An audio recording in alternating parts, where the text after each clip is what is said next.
This summer, I was looking for a gift for my grandfather. My grandfather is a simple man, so I was looking on a pig auction website. I wanted to buy him a pig for his farm, a normal thing that normal people do. Anyway, somewhere around page 40 of pig listings, and they do have listings like LinkedIn but with more honest candidates, I started feeling sorry for them. All these round, defenseless animals staring into the camera, completely certain that everything is fine. No idea what's going on. No idea there's a number under their photo. The sheer helplessness of it sent my brain into a spiral of melancholy, sadness, apathy, and a craving for alcohol in volumes the Guinness Book of Records would refuse to certify for ethical reasons. And then a much worse thought arrived, one that turned out to be true. I am no different from these pigs, and neither are you. Okay, one difference. The pig knows its price. It's right there under the photo. 140 euros, firm.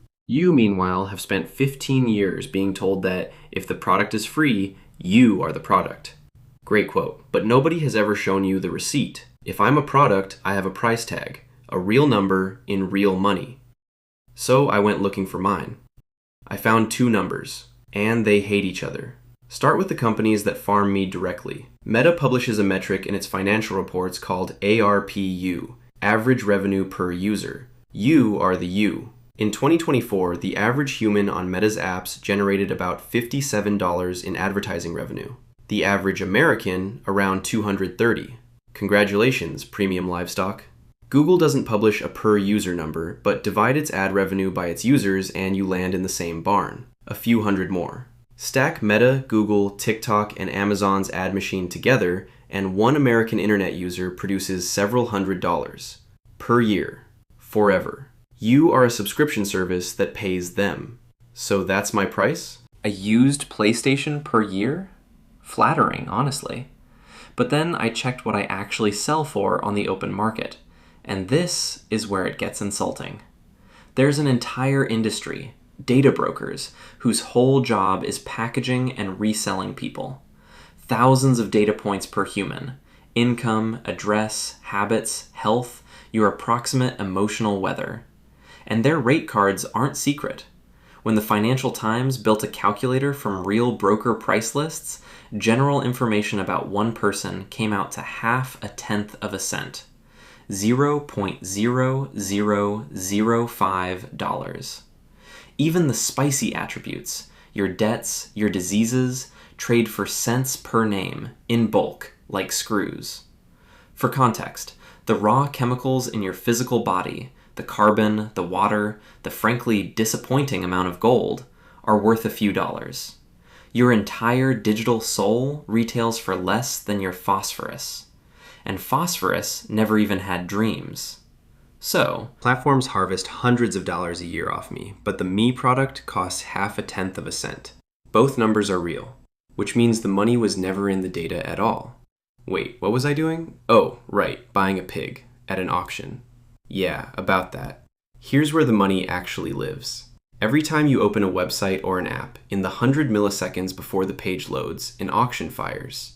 Your profile, location, interests, what you just searched, guesses about your health and your politics, is broadcast to thousands of companies bidding for the right to show you one single ad. The winner pays a fraction of a cent. You never hear the gavel. The Irish Council for Civil Liberties counted. The average American gets put up for auction 747 times a day. Europeans, 376. Even in surveillance capitalism, we fly economy. Google alone approves over 4,600 companies to receive that feed. 178 trillion broadcasts a year across the US and Europe. Because your data alone is worth nothing. It's one pixel. The picture only exists in aggregate at the exact moment you're about to want something. Which is why, when Dutch student Sean Buckles auctioned off his entire digital life in 2014, emails, medical records, location history, everything, the winning bid was 350 euros. Total. Lifetime. One pig. You cannot sell yourself. You can only be sold. Sounds bad, right? Well, it gets worse. Because one version of you does sell at a premium. On real broker price lists, There are real segments with real names. Rural and barely making it. Ethnic city strugglers. Lists of people with depression, with dementia. One broker was caught selling a list titled Rape Sufferers. $79 per 1,000 names. That's 7.9 cents each.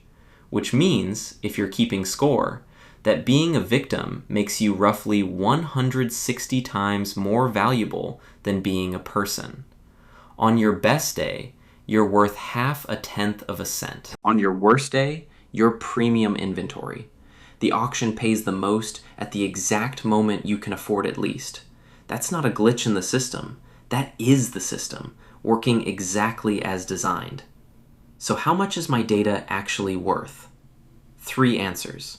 To the platforms, a few $100s a year, forever. On the open market, less than my phosphorus. And at my lowest point, top dollar. Because the product was never my data, the product is my next 30 seconds. And yours. Auctioned fresh, hundreds of times a day, to whoever bids highest on what we're about to feel. I did buy the pig, by the way. Grandpa named her Zlata. She lives on the farm now, eats potatoes, and ignores everyone. She was auctioned exactly once in her whole life, and it bought her a fence, a trough, and retirement. You'll be auctioned another few hundred times before you fall asleep tonight. She sends her sympathies.